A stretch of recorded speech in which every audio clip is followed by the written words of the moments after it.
बिस्मिल्लाहिर्रहमानिर्रहीम। अस्सलाम वालेकुम। अबरार रशीद आपकी खिदमत में एक मरतबा फिर हाज़िर है और आपसे दरख्वास्त है कि अगर अभी तक आपने इस चैनल को सब्सक्राइब नहीं किया तो सब्सक्राइब कर लें, जो बेल आइकन है उसको ज़रूर प्रेस कीजिएगा और अगर आपको वीडियो पसंद आए तो लाइक का बटन दबाना मत भूलिएगा। आपका बहुत बहुत शुक्रिया। जनरल कमर जावेद बाजवा ने बज़ाहिर आज अपने आखिरी ख़िताब में बहुत से अहम एतराफ़ात किए हैं, कुछ गिले शिकवे भी किए हैं। एतराफ़ात की या एतराफ़ की तारीफ़ करनी चाहिए, गिले शिकवों को कबूल करना चाहिए, खुश दिली से उनको कबूल करना चाहिए। लेकिन जनरल बाजवा ने आज मैं समझता हूँ कि अपना दिल खोल कर कौम के सामने रखा। सबसे पहले तो उन्होंने कहा कि फ़ौज में ये एतराफ़ है कि सियासत में, माफ़ कीजिएगा फ़ौज में नहीं, सियासत में फ़ौज की मुदाखलत गैर आइनी है।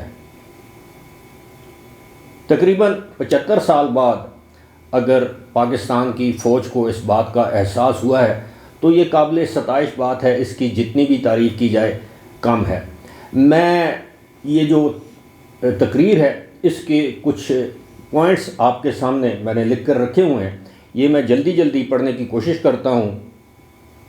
जनरल बाजवा ने कहा कि पाक फ़ौज दहशतगर्दी का मुकाबला करने से कभी गाफिल नहीं होगी। साबिक मशरक़ी पाकिस्तान का सानिया एक फ़ौजी नहीं, सियासी नाकामी थी।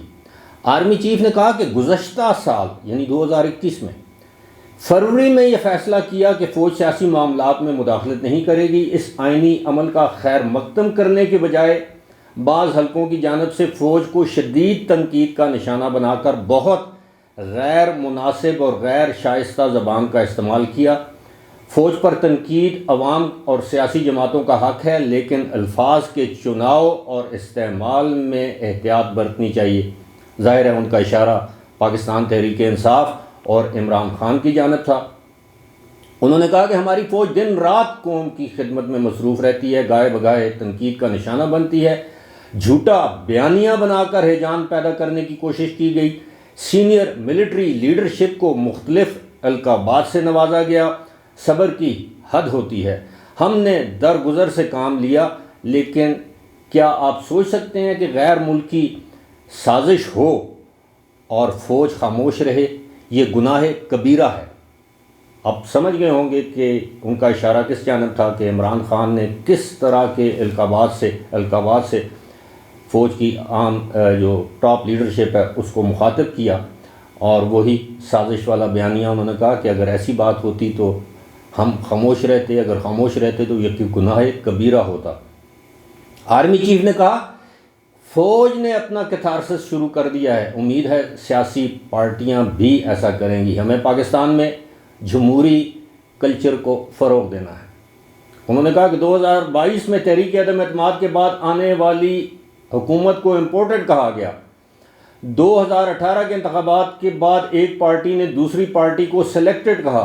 हमें इस रवैये को रद्द करना होगा। हार जीत सियासत का हिस्सा है। हर जमात को अपनी फ़ौज और शिकस्त को कबूल करने का हौसला पैदा करना होगा ताकि अगले इलेक्शन में एक इम्पोर्टेड और एक सिलेक्टेड के बजाय इलेक्टेड हुकूमत आए।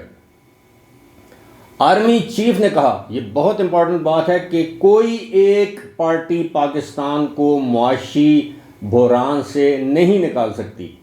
हम माजी की गलतियों से सीखें और आगे बढ़ें। पाकिस्तान को बहरान से निकालें। अदम बर्दाश्त की फ़िज़ा को ख़त्म करते हुए पाकिस्तान में एक सच्चा जमहूरी कल्चर अपनाना है।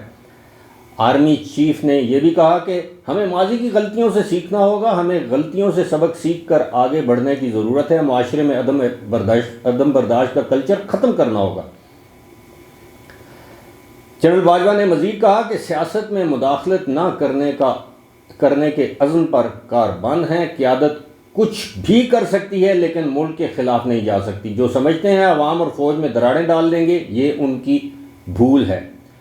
इन्होंने कहा कि फ़ौज शहदा के लवाहिकीन को कभी तनहा नहीं छोड़ेगी और फ़ौज अपना बुनियादी काम जो सरहदों की हिफाजत है वो जारी रखेगी। उन्होंने दहशतगर्दी के ख़िलाफ़ जो जंग है उसका भी जिक्र किया। उन्होंने ये भी कहा कि फ़ौज का काम सरहदों की हिफाजत करना है, लेकिन फ़ौज ने ایسے کام بھی کیے کہ جو فوج کا بنیادی کام یا فرض نہیں تھا۔ مثال کے طور پر انہوں نے کہا کہ وہ جو ریکوڈک والا معاملہ ہے، کارکے جو ترکی والا جو معاملہ ہے، وہ پاکستان کو ہرجانہ ادا کرنا تھا اربوں ڈالر کا، اس حوالے سے۔ پھر انہوں نے کہا کہ قطر سے سستی LNG لینی ہو، دوست ممالک سے قرضے حاصل کرنا ہو، دیگر جو اس طرح کے معاملات ہیں، فیٹف میں جو پاکستان ہے جو اس کو گرے لسٹ سے نکالنا ہو، اس کا انہوں نے ذکر کیا۔